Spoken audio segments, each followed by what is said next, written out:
Et alors quel est le lien selon vous entre les Huguenots et le mouvement pentecôtiste?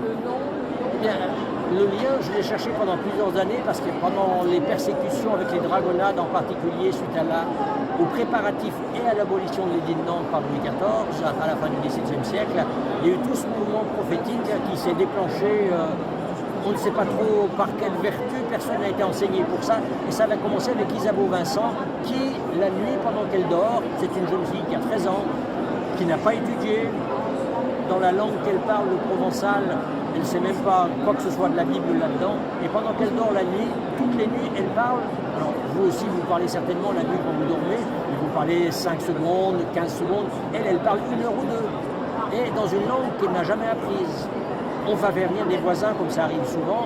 Ces voisins vont comprendre ce qu'elle dit et en fait, elle cite des passages complets de la Bible dans la langue française qui est parlée au nord du pays, qu'on ne connaît pas, dans la région de Die.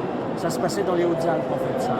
Et donc, là-dessus, évidemment, on a vu comme elle dénonçait un certain nombre de pratiques idolâtres. Et dans ses messages au-delà de la Bible, elle disait, mais pourquoi adorez-vous des statues?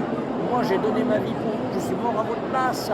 Qu'est-ce que vous vous tenez des statues qui ont une bouche et qui ne parlent pas, qui ont des yeux et qui ne voient pas? Moi, je vois, moi, je parle, écoutez-moi.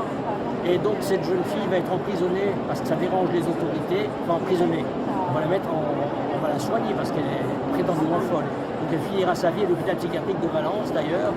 Mais il y a d'autres adolescents qui, la nuit, pendant qu'ils dorment, ils se concentrent, ils font exprès, ils parlent dans des langues qu'ils n'ont jamais apprises, qui sont claires, compréhensibles par d'autres.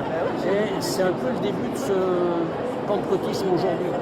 Et ce pentecôtisme a été véhiculé par un dénommé Wesley quelque part aussi, au passage, puisque Wesley a fondé les églises méthodistes et le grand réveil pentecôtiste d'Azusa Street au début du XXe siècle, donc à Los Angeles, qui s'est tenu dans une église méthodiste. Monsieur Rard, merci.